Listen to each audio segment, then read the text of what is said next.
So let's talk about the first one then. So what was the first type project, numbers? Yes, so that was a house, which Yeah. I then made into 2 houses, Wow. and I believe I could make about £700,000. £700,000? Yeah, from that one year profit. Now is that gross or is that net No, figures? that's net. That's net pre-tax profit. Pre-tax, yeah, Yeah? pre-tax. £700,000. And what was the GDV of that project? 2 million. No, sorry, GDV, I think we can probably get about 2.2. 2.2 million. Yeah. So £2.2 million project Yeah. with £700,000 net within 12 months as one of your projects. And that's pretty awesome.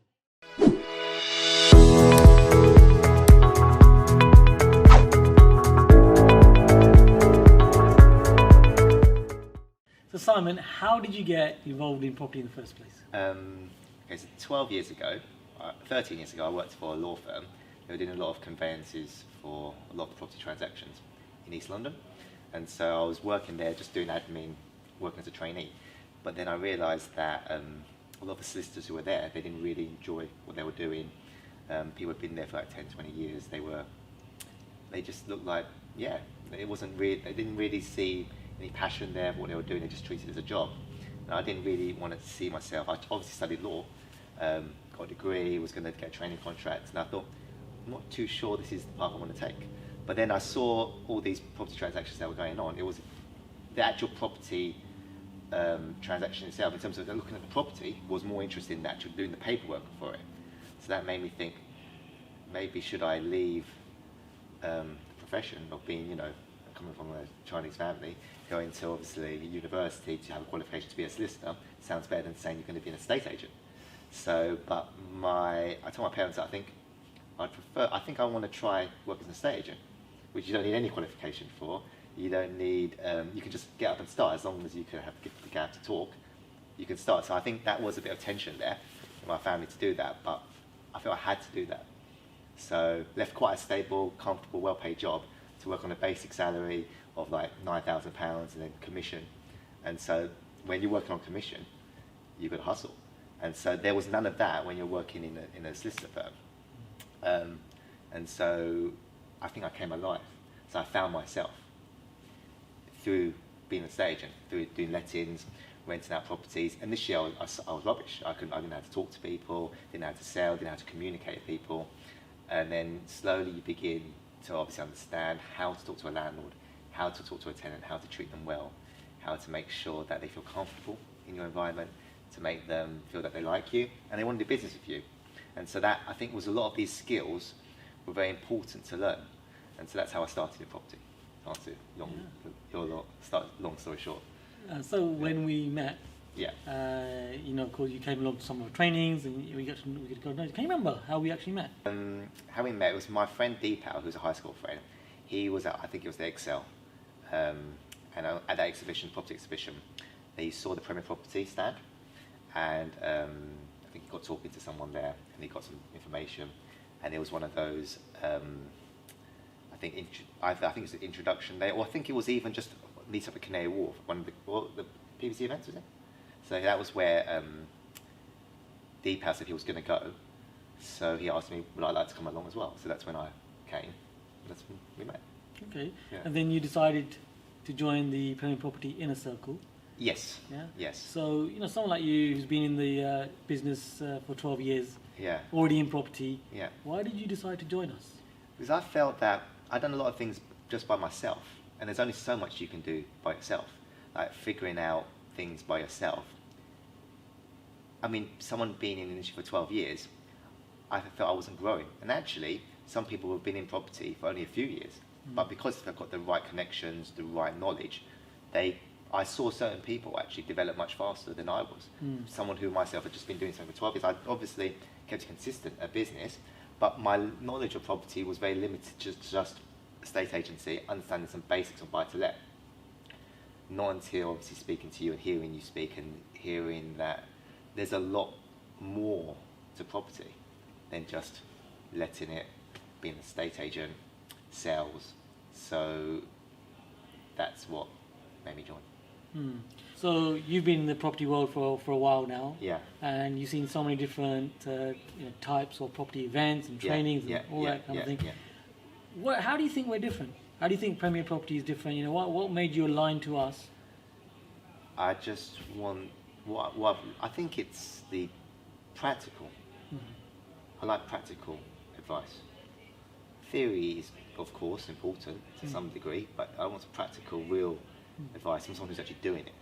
That's important. So, seeing all the developments you're doing, all the projects you're doing, gives me inspiration to know that if Cam's doing all these things, I can also do those kind of things too.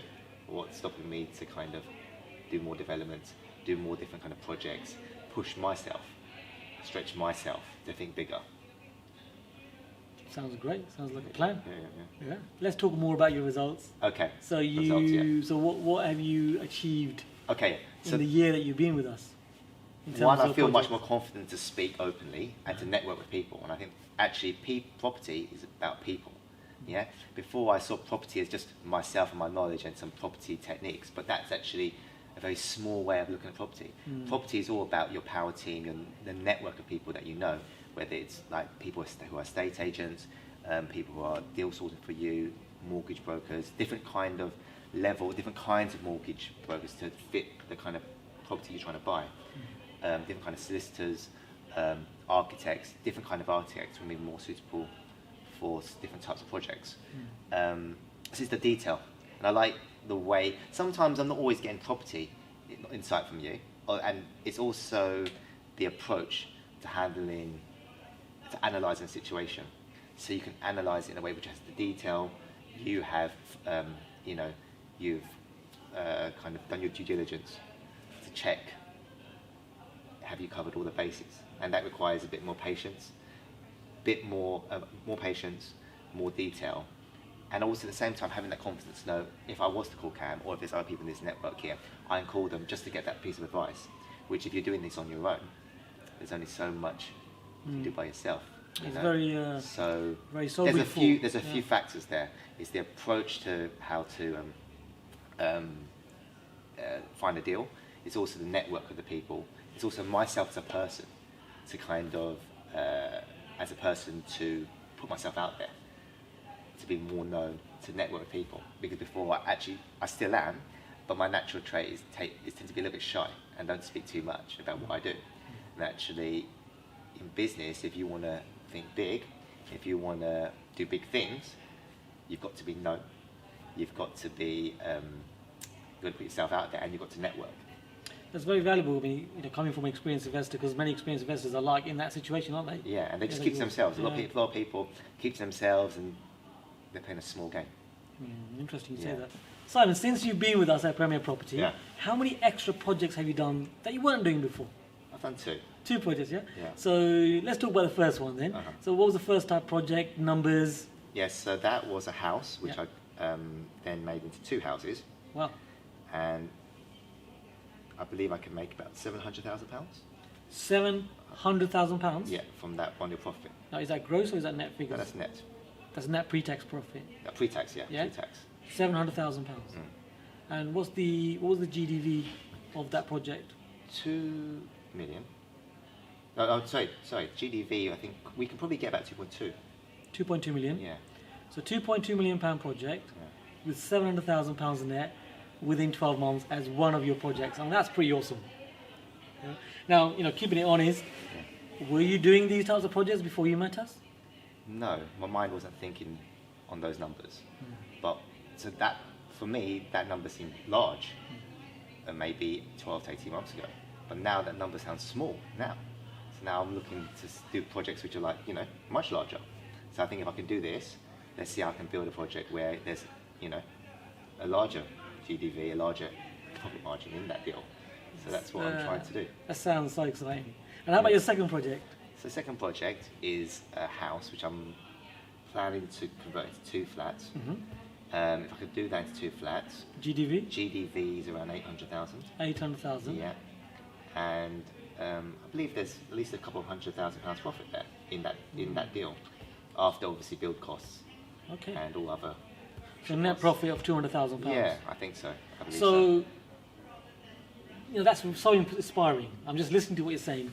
So 2 projects within 12 months. So if I'm hearing you correctly, we're looking at circa net figures of 900,000 Yeah. in 2 projects. And the first one being a development. Was you doing developments before you met us? No. No developments before. So what's been the difference? I think if to have the knowledge. So when I've been going to these PPC events during the week, there's been a lot of good speakers, good quality speakers who talk about development, architects, people in finance, how to raise the money. Cam, obviously yourself, you've been speaking, and I think when you put it all together, there's a lot of golden nuggets of information, which then helps form better understanding of development. So if you want to learn development, how would you just learn? You would only do if you didn't have a community of people to talk to. You would just have to only learn through trial and error, and just your own figuring out yourself by doing a project. Whereas if you do both, where you do the doing, and you have the knowledge of people talking about the same subject which you're interested in, that will excel your results. So we have one-to-ones. You're already an investor of 12 years. You've got good experience. Yeah. What do you get from our one-to-ones when we have our one-to-ones? What I find is that there's a lot that you have gone through in your property journey, and a lot of from that long journey, you've gained a lot of experience, practical experience, how the real world works in terms of how to really do a deal. Which sometimes, if you're honest, if you go to talk to certain people about property, it's very theory based. Whereas I like the practical tips, and also you have given me, because obviously I've been in property for a while, you give me certain points which are a bit more advanced, which I appreciate. So that helps for me to move forward from where I'm at now, because that's not always easy to find someone. If I hang around in a social circle of people who don't know that much about property, or have similar levels of experience, then I'm not also learning and developing and stimulating myself to grow. So someone who has done that and has been down this path is helping me to learn more, be the best version of myself, and get better results from property. Very inspiring, Simon. Okay. So Simon, you're an active investor. You were investing before you met us. You shared some great numbers, really good, inspiring projects that you're actually doing, which you weren't doing before. You're doing them right now. And I love your humility and your honesty. What would you say to investors that have been investing for a while? They're doing well, they're doing okay, they're doing reasonably good. What would you say to them sitting on the fence, looking to join us? Yeah. What would you say? I would say there's always something to learn. No one person knows everything. There's always something to learn. No matter what level you're at, whether you're starting off or you've been doing property for a few years, there's always something to pick up on from people of experience. And what I found is actually there's a great community of people here, but there are people here who I can see that I would like to learn from as well. There's other people in the community who are doing things that I would like to learn how to do, and to share in that network and to discuss that is invaluable. So Simon, you're so inspiring. I love your results. You've only been here with us for 12 months, and now you're into the second year. So really looking forward to hearing your second year results. Okay, thank you. Mate. Thank you.